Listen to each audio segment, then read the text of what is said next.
प्यारे छात्र छात्राओं को नमस्कार। सभी लोगों का आपके अपने YouTube channel NCERT math success classes पर स्वागत है।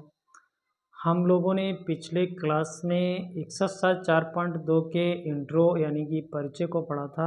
यानी वहाँ पर हम लोगों ने सारणिक की प्रॉपर्टीज यानी कि सारणिक के गुणधर्म पढ़े थे। सारणिक चैप्टर को करने से पहले आपको सारणिक की प्रॉपर्टीज आनी चाहिए। तो आज हम लोग उसी क्रम में एक्सरसाइज 4.2 को करेंगे। तो आइए देखते हैं। हमने क्वेश्चन लिख रखा है पहला, और यहाँ पर हम लोगों को बिना प्रसरण किए हुए सारणिक की प्रॉपर्टीज के यूज से इसको 0 के बराबर दिखाना है। तो यानी कि हम लोग इसका प्रसरण नहीं कर सकते, यानी इसको एक्सपेंड नहीं कर सकते किसी भी रो या कॉलम के सापेक्ष। तो देखिए हम क्या कर दें। अच्छा, एक चीज़ ध्यान रखें, एक पॉइंट है कि सारणिक को हल करने के लिए आपको रो और कॉलम दोनों में आप कर सकते हैं। कोई बाउंडेशन नहीं है कि आपने कॉलम को यूज किया है तो कॉलम में ही ऑपरेशन करेंगे, ऐसा नहीं है। आपने रो को यूज किया है तो रो में ही ऑपरेशन करेंगे, ऐसा नहीं है। आप कॉलम और रो दोनों प्रक्रिया से ऑपरेशन यानी कि संक्रिया कर सकते हैं। तो देखिए हम 0 के बराबर इसे सिद्ध करेंगे। तो देखिए हमारे पास है x y z a b c, x plus a और y प्लस b और z प्लस c। तो ये है हमारा। तो देखिए इसमें हम एक संक्रिया लगाएंगे। तो ऐसा कर देते हैं, C3 में ऑपरेशन करेंगे और C3 से C1 और C2 को घटा देंगे। तो देखिए क्या हो जाएगा। यहाँ देखिए हम इसमें से इसको और इसको घटाएंगे तो क्या बचेगा। देखिए यक्स से यहाँ तो कुछ किया नहीं, C3 में ऑपरेशन कर रहे हो, वाई भी जेड सी, यहाँ आप इसको भी घटा रहे हैं और इसको भी। तो ये क्या बचा है, 0 0 0, ये बचा है। तो हमने प्रॉपर्टीज जब आपको बताई थी तो हमने ये भी बताया था किसी भी सारणिक में कोई भी पंक्ति या स्तंभ के यदि सभी अवयव शून्य होते हैं तो उस सारणिक का मान शून्य आ जाता है। तो हम लोगों ने सिद्ध कर दिया। अब दूसरा सवाल देखेंगे, बिल्कुल सेम है, उसमें भी हम लोगों को ऐसे ही करना है। तो देखिए दूसरा सवाल हम नोट कर रहे हैं। तो देखिए दूसरा सवाल है हमारे पास a माइनस बी,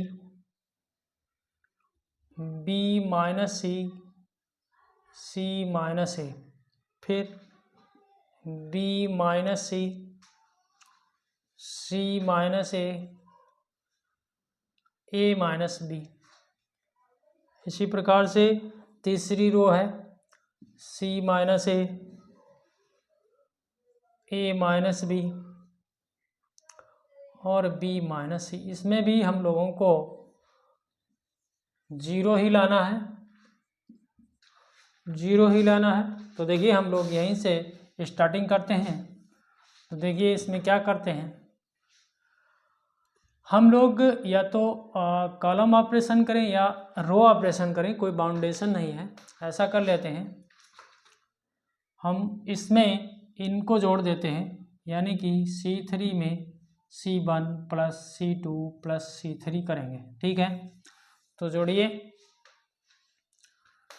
तो देखिए इसमें तो कुछ करेंगे नहीं, a minus B, B minus C और c माइनस ए। इसमें भी नहीं कुछ करेंगे, b minus C, C minus A minus B. यहाँ हम लोगों को इनको इकट्ठा करके लिखना है।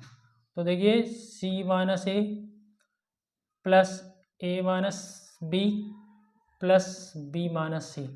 फिर यहाँ देखिए a माइनस बी, फिर इसको लिखेंगे b माइनस सी, फिर इसको लिखेंगे c माइनस ए।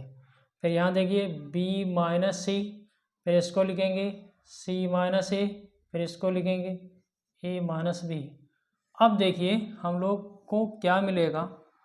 तो देखिए c से c कैंसिल, a से a कैंसिल और बी से बी कैंसिल, ये सब आपस में ख़त्म हैं। तो देखिए ये सब ख़त्म, तो आपको क्या मिला, ए minus B, B minus C, C minus A, B minus C, C minus A minus B. जब ये ख़त्म है तो यहाँ जीरो मिला है, तो निश्चित रूप से आपने देख लिया कि इसका कॉलम C3 जीरो है, तो इसका मान शून्य है बिना हल किए हुए। अगला देखते हैं, अगला भी बिल्कुल सरल सवाल है। तो देखिए हम लोग अगला देखते हैं, इसको मिटा लेते हैं।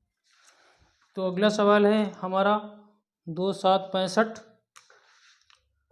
2 7 65, 3 8 75, 3 8 75, 5 9 86, 5 9 86। और इसके बराबर भी हम लोगों को लाना जीरो ही है, और ये क्वेश्चन नंबर 3 है। ठीक है, तो देखिए 2 7 65, 3 8 75, 5 9 86।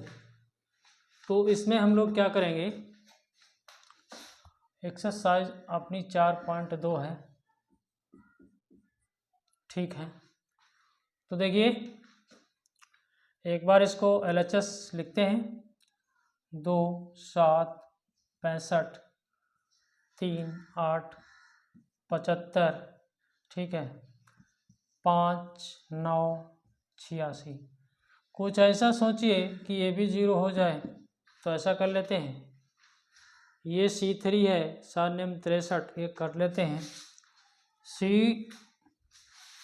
C3 में हम लोग ऑपरेशन करेंगे और C3 से 9 C2 को घटा देंगे। देखिए हमने सोच लिया कि 65 में से यहाँ पर 9 का गुणा करके 9 7 63, तो 2 बचेगा। यहाँ पर 9 8 72, तो 3 बचेगा। यहाँ पर 9 9 81, तो 5 बचेगा, और यही मिल जाएगा।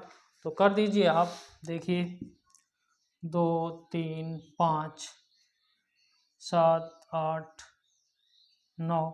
और देखिए इस 65 में से 7 9 63 घटाएंगे बिल्कुल इस ऑपरेशन के थ्रू, तो यहाँ पर 2 बचेगा।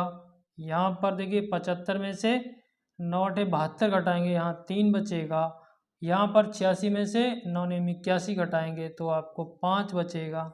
और हम लोगों ने ये भी पढ़ा है कि कोई दो कॉलम यदि आइडेंटिकल हो, एक जैसे हो, समान हो, 2 2 3 3 5 5, तो सारणी का मान शून्य हो जाता है। ठीक है, एक सवाल हम लोग और लगाएंगे, चौथा, फिर उसके बाद में हम लोग कल करेंगे। चौथा सवाल और देख लेते हैं।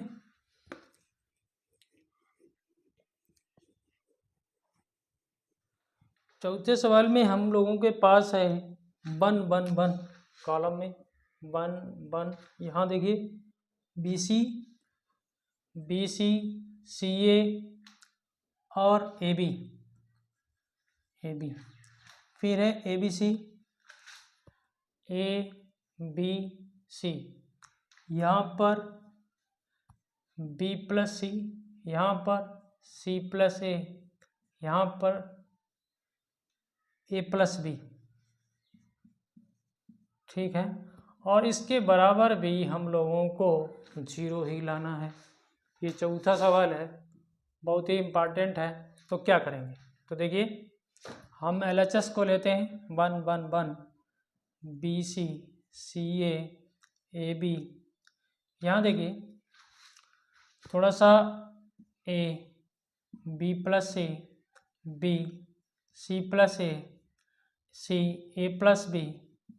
और अब हम लोग अपना काम चालू करेंगे। देखिए तो देखिए ऐसा करते हैं हम लोग, इस वाले कॉलम को यहीं जोड़ लेते हैं C3 में। C3 में ऑपरेशन करेंगे, C3 में C2 जोड़ देंगे। जोड़िए, तो देखिए